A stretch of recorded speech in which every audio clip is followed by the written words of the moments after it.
Welcome, Heroes to Hive students. It's the end of the season, and we're getting ready for our final miticide treatments, our cleanup treatment, oxalic acid. I'm going to be showing you in this video two different methods that we use to deliver oxalic acid during the broodless periods. Remember that OA is only to be used during broodless periods, which is either the beginning of the season or the end of the season after brood comes off. So that's when we're going to properly use this. I'm going to show you the two methods, vaporization and dribble method, in this instructional video. So this is a hive that we're getting ready to go into winter. It's October here in the Upper Peninsula of Michigan. This is typically when our brood season ends. And the genetics in this particular apiary are New World Carnolians, and they're specifically bred for winter climates. And one of the nice traits that they carry with them is the ability to shut down early. So they respond really well to early season signals that winter's coming, and brood ceases early in the season. So this colony right here is completely broodless at this point. This is a two-story colony. You see we've got a deep and a medium on here. These are completely backfilled with nectar and honey. And so what we're going to do at this point is we're going to deliver an OA application. Now keep in mind, when you're doing oxalic acid, the dribble method, in my opinion, is the preferred method because it's the safer method for you. You don't have to wear a respirator. You're not at risk of harming your lungs. You just have to make sure that you're wearing chemical gloves and that you're being safe about it, glasses or goggles as well.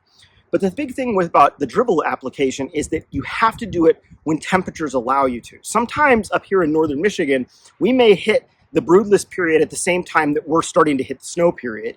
And if that happens, the vaporization method is a very good method because you can use it down to very cold temperatures and it's an immediate delivery.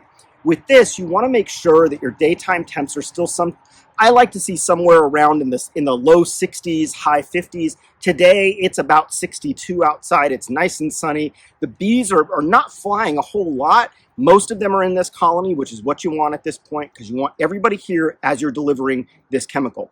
So the first thing that we're going to do is we're going to open this up, and with the dribble method that I'm going to show you right now, what we're going to do is we're going to force all of these bees down into one box. We're trying to get all of our bees down into one area so that we can deliver this method on those bees in a single box. So I'm going to open this up first.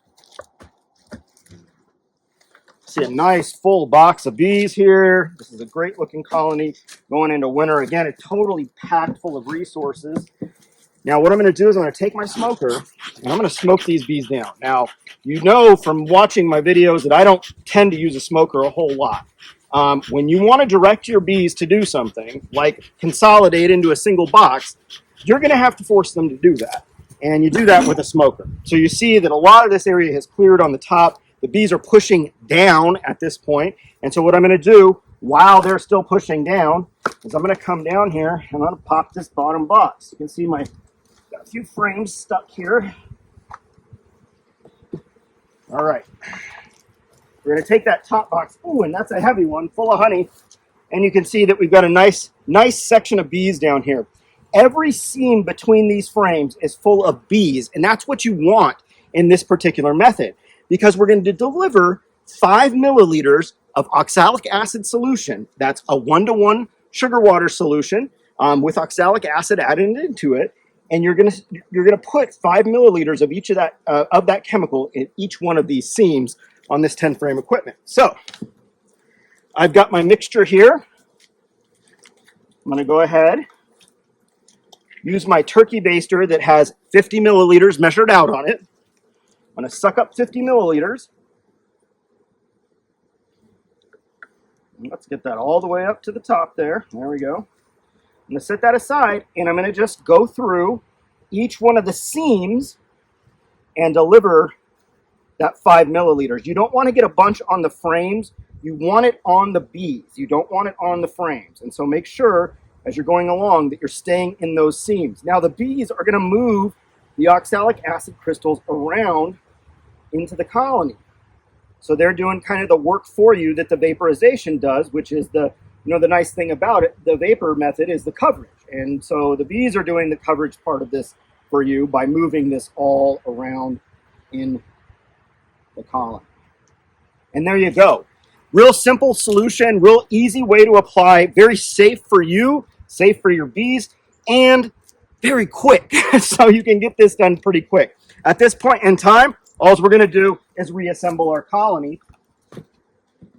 Oh yeah, that's heavy box there. Always a good sign. You want those heavy boxes at the end of the season. And then we're going to cap this off. And now this season, we are ready to close this hive down. That's our last. Welcome everybody, Dr. Adam here today. It may look a little unfamiliar today. I'm all shaved up. We're doing oxalic acid applications today. And the reason I had to shave was because OA vaporization or sublimation, you can get that into your lungs and it is pretty darn rough on your respiratory system when you're doing these applications. So we end up using a respirator with organic acid rated cartridges on them. And so that's why I'm shaved up. If you are doing OA applications with vaporization, you need to make sure that you are wearing a properly fitting respirator and that you don't have any facial hair on. Those respirators will not seal if you have facial hair. So that's why I've shaved today. It's the only time of the year you'll ever see me shave. But in this video, what I'm going to show you is I'm going to show you how we do an OA sublimation, also known as vaporization application. I'm going to be showing you a piece of equipment that we have, which is the ProVape 110. Now, everything I'm showing you on here today is usable with any of the wands or any other OA vaporization applicator. This one is a little bit more on the expensive side. This is about a $500 applicator. The reason that we use this is because it's a highly efficient applicator. I'm going to do a time-lapse video for you all on this apiary. We've got, I think, 13 or 14 hives in here. You'll be shocked at how fast this goes. But this is a bit of an investment, and because we're at a larger scale, we needed something to get more efficiency. But if you're in 20, 30, 40 hives, the wands work just fine and many of the other applicators work just fine. But the principles are all going to be the same. So let me show you a few of the things that we have to be conscious of when we set our hives up for these OA applications. Okay, so the first thing that I do when I'm setting up an apiary for OA applications is I take material. This is all torn up t-shirts that you see in this particular hive. I wet them and then I stuff all the openings. So essentially the top entrance and the bottom entrance are stuffed with these wet materials. That helps keep the OA in. With some of the application methods, you're going to do it through the front entrance. So you will basically, like with the wands, you'll basically pop out your entrance reducer, put the wand in, and then put your wet towels around the wand as you're applying it. For this particular method that I'm using with the ProVape, we actually drill a 1/4-inch hole in the back of the hive and we apply through the back. And basically it allows us to seal up the fronts and then just go one hive at a time very quickly with this applicator. You can see that I've got all these hives set up with towels and everything, and these as well. And so these are all ready to go. Basically now I just have to get my applicator here, the piece of equipment that I'm using for applying. I need to get that up to temperature. You can see that this also, compared to some of the other applicators, this uses 110. And so I have a generator that I run this applicator on, and that makes it so that this goes very fast.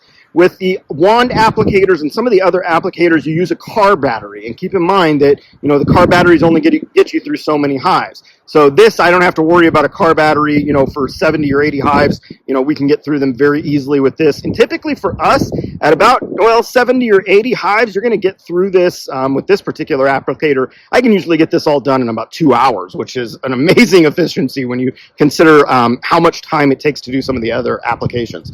So let's take a look and see how this is done.